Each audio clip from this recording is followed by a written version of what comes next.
Look, I have been avoiding this subject like the plague. I feel like I am unqualified to talk about it because I suck at it so much. That subject is foundations. The word foundation instantly brings up boiling memories of sitting in a hot Suburban in the Texas summer with the windows cracked so that the hot, sticky South Central Texas air could slither inside the cab while Gateway to Joy by Elizabeth Elliot played over the Christian radio station. At the end of each episode, they like to play the song How Firm a Foundation by George Keith, written in 1787, and a random tenor would belt out the verse. How firm a foundation, ye saints of the Lord, is laid for your faith in God's excellent word. What more can be said than to you God hath said, to you who for refuge to Jesus hath fled? Later, I would hear this again on Precept Upon Precept, a Bible study from K. Author. These ladies were rigid in their theology and their strict adherence to their interpretation of the scripture. So my understanding and avoidance of the idea of foundation really started there.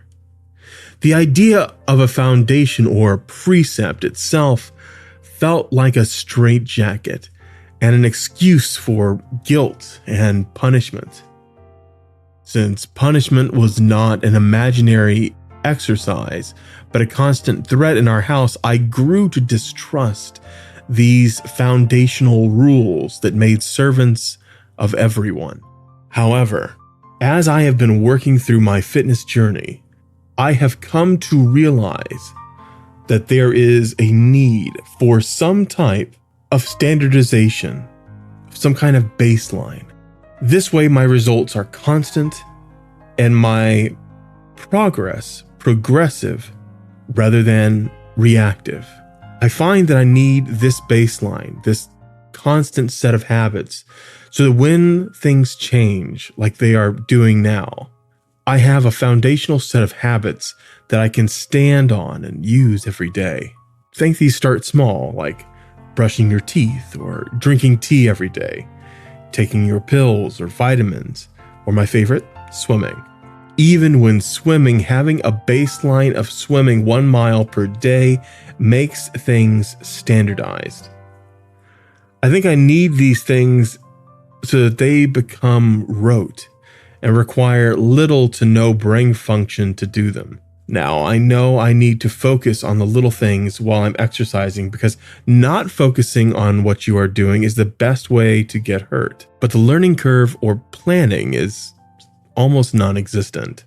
When I was learning trumpet, my trumpet teacher used to get frustrated as I did scales because I would quit paying attention, and at some point I would just start playing faster and faster, sloppier and sloppier, until the point where he would stop me and be like, "You have to think this through. Think about the next note, how you're going to play. Mindless practice equals mindless playing." My schedule since moving to the office has been all over the place. It's been difficult learning to go back to an office each day after over 12 years of various systems of working from home. It has been a process of learning how to create from an office and creating an office that I can create from. Find that environment is very important. High-stress projects have been stacking up, and my creative problem solving is limited to the highest priority subjects. I need this muscle memory, this foundation, so that I can weather the stress without derailing my progress. This is what I'm working on, and I really hesitate to really go into my routine since I'm not a doctor, and what works for me is not what will work for everyone. But I am finding these spaces for tent pegs in my new life. And to my joy, I seem to be nailing them down one by one.